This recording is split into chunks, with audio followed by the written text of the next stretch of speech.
bloque número 2. ¿Y te querés reír a carcajadas? ¿Querés tirarte por el piso de la risa? Lo vas a hacer vos, ¿sabés por qué? Porque está acá el señor Alegría. ¡Lautaro Amarilla! ¡Hola, mi público! Pará, saludame a mí, Lauti, saludame a mí. Saludame a mí. De lejos. Sí, no lo podemos ¡Pero tener. la fila! Lauti es de riesgo, pero lo tenemos acá en una burbujita así. Lo tenemos todo súper protegido y de acá se va de vuelta para la casa. Lauti, ¿cuántos chistes? ¿Querés mandar saludos ahora o después? Ahora. Mándalo ahora, dale. Mándalo a aquella Mirá. cámara. Ahí. A ver, vení. Este saludo es muy especial para una amiguita que yo le digo Lolo, pero ella se llama Emma. Emma. Un saludo para Emma. Chau, Lolo. Yo le digo Lolo. ¿Por qué pero- le decís Lolo vos? Porque no sé, le digo así. ¿Se te ocurrió? Es como Sí, yo te lo diga, digo así, yo te diga sí. Tata a vos, ponele, y te llamas Lauti. Sí. Bueno, te voy a contar ¿Tres chistes? Pero espera, quiero saber una cosa. Quiero saber si el guionista se esmeró. Porque le mandamos un mail, le mandamos WhatsApp, le pusimos un signo de alerta. Porque estábamos cayéndonos en picada con los chistes. A ver si se esmeró. Dale, porque vos lo haces siempre bien, Sí, Lauti. es el mismo. Frena. Primer chiste, dale. A ver, un profesor de matemáticas le pregunta a Pepito: a ver, Pepito, si en tu pantalón en un bolsillo tenés $10 y en el otro $100, ¿qué tienes en total? Y Pepito le contesta: profesor, los pantalones de otro. Buah. A ver, te de vuelta la risa que escuchar. De vuelta, A ver, la de risa. está recopado. Ah, se están muriendo de risa todo. Bueno, segundo chiste de la noche y de la tarde, de la mañana. Sí. Otro profesor le pregunta Espera, a pero no Pepito. entendí. ¿Otro? Otro profesor le pregunta a Pepito. Ah, son todos Pepito hoy. A los Pepitos, sí. Sí. A ver, Pepito, ¿cómo suena la M con la A? Ma y con tilde. Profesor, re fácil. Matilde. No está mal este. No está mal este. Este quedó bastante bien. Igual te digo que le cuesta estar pero carreteando. Y no puede. A ver, espera, tercer chiste. Último chiste, ¿no? No tenés 4, ¿no? No. ¿Uno más no tenés? Tres. Es otra guita, ¿no? Bueno. Es otra mosca, Vamos ¿no? con el último chiste. Acá, Lauti, acá, a tu cámara que es esta. Dale. Un hombre le pregunta a otro: ¿y tú a qué te dedicas? Yo, y el hombre le contesta, y el otro hombre le contesta: yo hace muchos años soy inventor. ¡Fua! ¡Qué bueno! ¿Qué has inventado? Inventé la tele, el auto y el teléfono. ¡No! ¡Eso es mentira! ¿Ves? Yo me lo invento todo. Buah. Lauti, ¿algún otro saludo que le manda? No. Vamos, le voy a pedir a Barone, por favor, que se comunique de vuelta con el guionista. Lo que sí le tenemos que reconocer es que por lo menos no tiró. La otra vez tiene un chiste medio machirulo. Con eso ya zafamos, digamos. Con eso zafamos. Música para despedir, por favor, señora Alegría. ¡Gracias, los amo! Salúdame, Lauti. Te vas en la burbuja ya. ¡Nos Te vas. vamos, público! Vamos ahora con Ana. Bien, los efectos psicológicos que se produjeron con el aislamiento en esta época de pandemia fueron muchísimos para todos nosotros, pero sobre todo para las personas con discapacidad intelectual, porque hubo procesos regresivos, o sea, cuestiones que ya estaban adquiridas, aprendizajes ya sabidos, dieron marcha atrás. Y por eso estamos hoy con Marcela Altamirano, que ella es licenciada en psicopedagogía. Muy bienvenida, Marcela. Mariana, perdón. Para hablar sobre estos procesos regresivos que se manifestaron en este momento, como de un día para otro, marcha atrás, a encerrarse en las casas, chicos, niños y jóvenes que tenían toda una vida armada, una vida especial, con cuestiones necesarias, con un orden necesario para que puedan mantener hábitos, rutinas y cuestiones necesarias para un buen vivir. Entonces, ¿Qué procesos regresivos se manifestaron en estos chicos, básicamente? Bien, Ana, hemos observado unas cuantas cosas. Primero, en función a esto que decías, creo que fue progresivo, ¿no?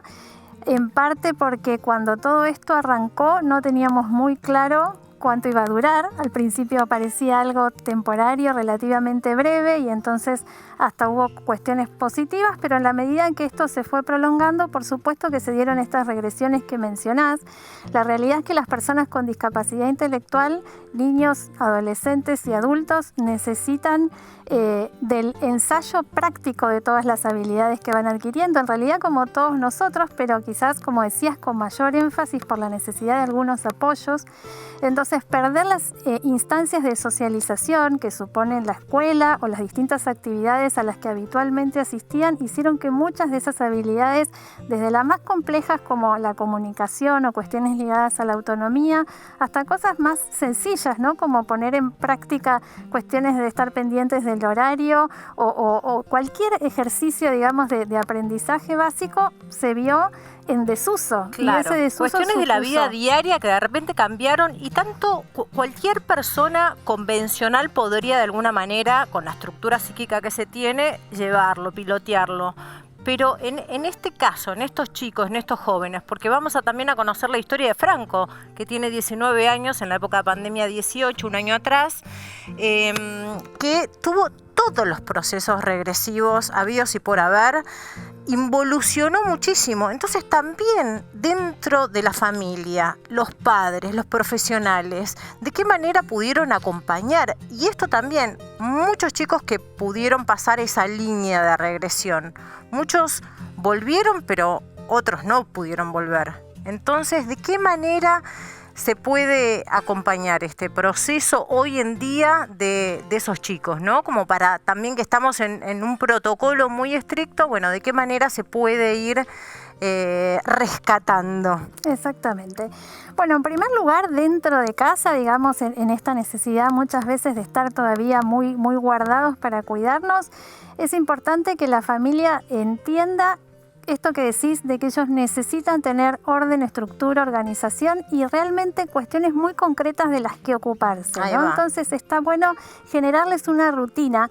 Si no están teniendo escolaridad o si la escolaridad está siendo virtual o poco sostenida, porque muchas veces es muy difícil para algunas personas con discapacidad sostener la virtualidad, generar rutinas dentro de casa, ¿no? Que haya horarios concretos no solo para las rutinas más básicas de alimentación, higiene, sueño y demás, sino tareas en el hogar que se puedan repartir entre los miembros de la familia, que haya realmente una supervisión compartida entre todos los miembros de la familia, porque también el pasar a estar 24, ¿no?, por 7 ocupándose también de esta cuestión sin duda puede ser agotador para las familias, pero si esto es un consenso en el grupo familiar de, bueno, yo me voy a ocupar de que él todos los días no se olvide que le asignamos esta tarea. O sea, lo que recomendás son estructuras, rutinas, exacto, que contengan, o sea, que no esté una casa desbordada con los horarios que cada uno maneja. Y en la medida de lo posible, y por supuesto respetando las decisiones individuales asociadas con la salud y demás,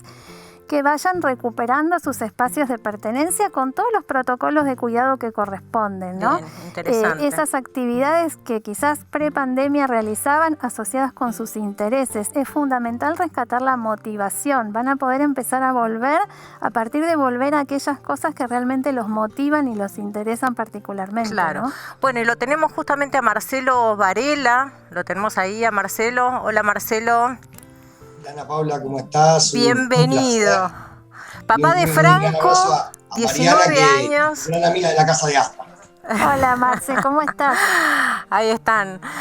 Bueno, Franco tiene síndrome de Down y estuvo bueno, con una vida social muy intensa, muy sociable, él que se vinculaba con un montón de amigos, tenía un montón de actividades. De repente, de un día para otro, se queda en la casa con esto que contaba Mariana, de una cuarentena que cada vez se iba prolongando más. Marcelo, entonces, ¿cómo fueron los procesos regresivos que sufrió Franco? ¿De qué manera se manifestaron? mirá, se empezaron a manifestar en un montón de cuestiones, algunas que él en su momento de su vida las tuvo, pero por suerte las había superado. Entonces, por ejemplo, empezó con cosas básicas como un mutismo. Él siempre tuvo bastante dificultades para hablar, pero un mutismo casi absoluto, o sea, dejó de hablar prácticamente a cero. Después empezó con la cuestión de, no importa si vos le dabas el desayuno en una mesa, lo tomabas en la cama, como antes, donde sea, siempre hay una cuestión de volcarse los líquidos, empezó a volcarse los líquidos. Empezó también después con un tema de el control de los esfínteres, sobre todo lo que es el pis también, y lo que empezamos a ver, que lo que nos empezó a preocupar, te estoy haciendo súper un resumen obviamente, es el que se nos iba, ¿no? O sea, el concepto es, cada vez se nos iba más lejos, cada vez había una distancia, un abismo entre Franco y nosotros como familia. O sea, que el irse, ¿qué significa? Que se tildaba en la nada misma y se quedaba en su burbuja. Efectivamente, hablando de burbuja, como bien decías vos, ¿tá? Se quedaba, él siempre tuvo algunos tics que para eso hemos ido a ciertos tratamientos, que se habían desaparecido completamente, y empezó, por ejemplo, a la cabeza para arriba y a mirar al cielo constantemente, ¿no? Muchísimos de esos tics, de esas cuestiones que, bueno, que vos como gran conocedora del tema, Mariana también, empiezan a ver que no eran normales en él, ¿no? Y básicamente empezaron a pasar los meses, y bueno, y al estar unos tantos años en ASDRA, y ha visto casos de regresiones que no siempre se puede volver, y obviamente al principio uno, bueno, es una cosa, son dos, son tres, cuando empiezan a hacer un montón y ve que cada vez la lejanía es más grande, bueno, eso se empieza a complicar. También justo se dio con un tema que en general es muy fuerte para ellos, que su hermana, que tiene una hermana de 25 años, se fue a vivir sola. Hace 5 o 6 meses en medio de la pandemia. Y sabemos que eso siempre es un punto complejo. Bueno, sumado al resto, la eclosión fue realmente complicada, estábamos muy preocupados. Claro, porque ya estamos hablando de involuciones graves, ¿no? Porque la falta de control de esfínter es algo que ¿cómo se vuelve de ahí, Mariana? ¿Cómo una profesional aparte puede llegar a acompañar a una familia que está pasando por esta situación el año pasado y tal vez en este año haya familias que estén pasando por esta situación? ¿De qué manera se puede acompañar? Bueno, a ver, primero creo que es importantísimo contener brindando cierta información, ¿no? Haciendo lo que llamamos los profesionales psicoeducación, ¿no?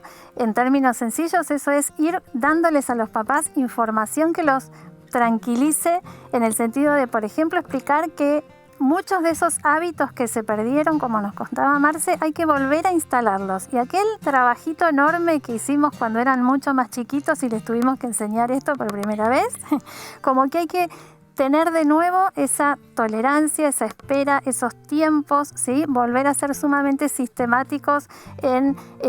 por ejemplo, en el caso del control de esfínteres, volver a implantar rutinas, ¿sí? Para que esto vuelva a instalarse de a poquito, entendiendo que como la causa de esa pérdida en este momento tiene bastante que ver con lo emocional, vamos a tener, además de estar trabajando sobre ese hábito, que estar conteniendo fuertemente lo emocional, ¿no? Buscando recrear la mayor cantidad de situaciones que puedan generar vivencias positivas, ¿no? Claro. Por eso hablaba antes de reconectarlos con sus intereses, de ir encontrando momentos que sean placenteros para que empiece a ser esa sensación y no el estado de ánimo negativo el que prime, ¿no? Claro.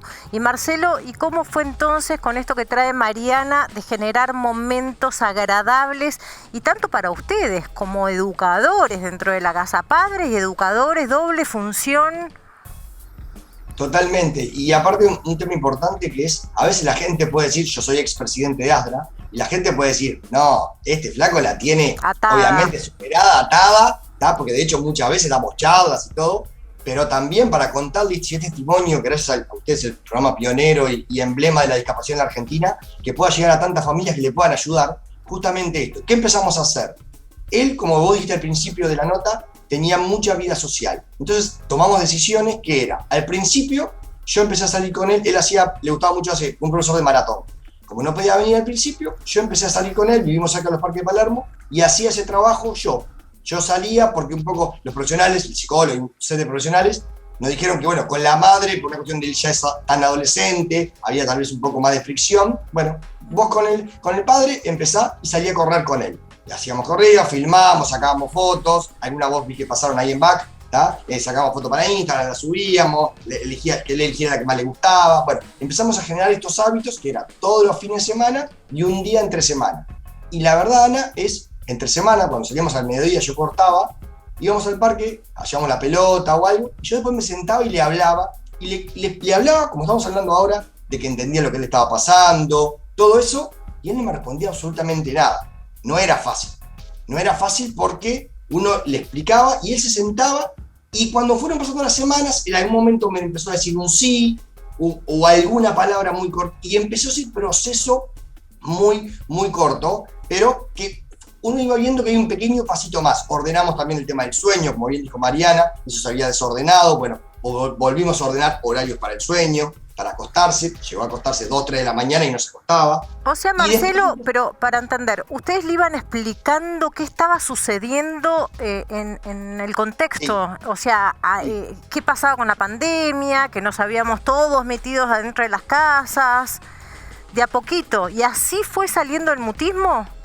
De así fue muy de a poquito, y la realidad a veces es difícil para la gente, es difícil cuando la otra persona el tema del habla no lo tiene, que vos a veces mirás y decís, ¿qué está pasando por adentro de su cabecita? ¿No? O sea, pero creo que si uno le habla, como estamos hablando nosotros, y le explica, mi madre siempre decía, habla, que algo va a quedar, ¿no? Y eso era clave, y no importaba si él me respondía, si por dentro a veces me pasaba a mí, me estarán comprendiendo, no, tratando de hacerlo en un lenguaje lo más sencillo posible, pero trabajé muchísimo con eso, ¿no? Y después empezamos a trabajar con los profesionales y a decirles, bueno, mire, empiecen a venir, y el profe de maratón empezó a volver, siempre obviamente con los cuidados. Después hay otro compañero de él, un amigo que se llama Franco también, que antes hacían salidas, él hacía mucha vida social, también con un apoyo empezaban a salir, entonces cuando se abrieron los bares iban a tomar algo afuera, iban a jugar el hockey sobre césped, y hacían actividades, empezaron a hacer actividades, y nosotros veíamos que de los 7 días, 5 días hacía actividades, o conmigo, o con profesores, o con algún par, 1 o 2, grupitos de no más de 2, y cuando él salía con pares, la cosa cambiaba. Uno veía que ese Franco de a poquito, muy de a poquito, empezaba a volver, empezaba, muy de a poquito. Felicitaciones a Mariana, felicitaciones a los papás que estuvieron en un desafío único, diría. Así que bien logrado está por haber sacado esa sonrisa. Muchísimas gracias, Marcelo, Mariana, por haber estado. Gracias a ustedes. Y bueno, ustedes, como siempre, a disposición. Un placer. Y nos vamos a ir al corte, pero antes te voy a decir que si te querés comunicar con nosotros a nuestras redes, entras en el Facebook, /Desde la Vida, o si no, nuestro Instagram es @desdelavidaofic, o sea, oficial. El Instagram mío es @fenadela con doble L. Y si no, hay un WhatsApp que es el 011-33395509, a donde nos puedes mandar tu foto, tu video, nos decís quién sos y de dónde sos, y seguramente nosotros lo vamos a pasar acá para que te veas en la tele. También tenemos un canal de YouTube, que es YouTube /Desde la Vida Oficial, y están subidos todos los programas que fueron emitidos, por si los querés volver a ver. Vámonos a un corte y enseguida venimos.